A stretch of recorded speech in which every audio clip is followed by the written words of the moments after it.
जय श्रीराम. भार्गवच्या आठवणी या यूट्यूब चॅनलमध्ये आपले स्वागत आहे. एक धागा एक विश्वास. रक्षाबंधन हा सण भावा बहिणींसाठी खास. भार्गवला दरवर्षी त्याची आत्या आणि मावस बहीण राखी पाठवतात. 2020ची राखी पौर्णिमा कायम स्मरणात राहणारी होती. कारण ज्या बहिणीला राखी पौर्णिमेसाठी आपल्या भावाकडे जायचे होते किंवा ज्या भावाला आपल्या बहिणीकडे रक्षाबंधनसाठी जायचे होते त्यांना जाता येत नव्हते. कारण तो काळ कोरोनाचा होता आणि त्यामुळे बरेच बहिणींनी आपल्या भावाला राखी पोस्टाने पाठवली. तसंच आमच्या ताईंनीसुद्धा राखी पोस्टाने पाठवली. पण राखी घराजवळच्या पोस्ट ऑफिसमध्ये आली होती. राखी पौर्णिमेचा सूर्योदय झाला तरी राखी घरापर्यंत पोचली नव्हती. म्हणून भार्गवच्या बाबांनी पोस्ट ऑफिसमध्ये जाऊन राखी आणली. मग मी भार्गवला राखी बांधली आणि आमच्या शेजारच्या ताईंनी भार्गवच्या बाबांना राखी बांधली.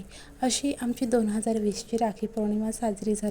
मागच्या वर्षी आईने भार्गव व भार्गवच्या बाबांना राखी बांधली. या वर्षीची राखी पौर्णिमा खास होती कारण यावर्षी ताई स्वतः राखी पौर्णिमा सण साजरा करण्यासाठी आल्या होत्या. ताईंनी भार्गवच्या बाबांना, काकांना आणि आजोबांना राखी बांधली. अशा प्रकारे आमची राखी पौर्णिमा आनंदात आणि उत्साहात साजरी झाली.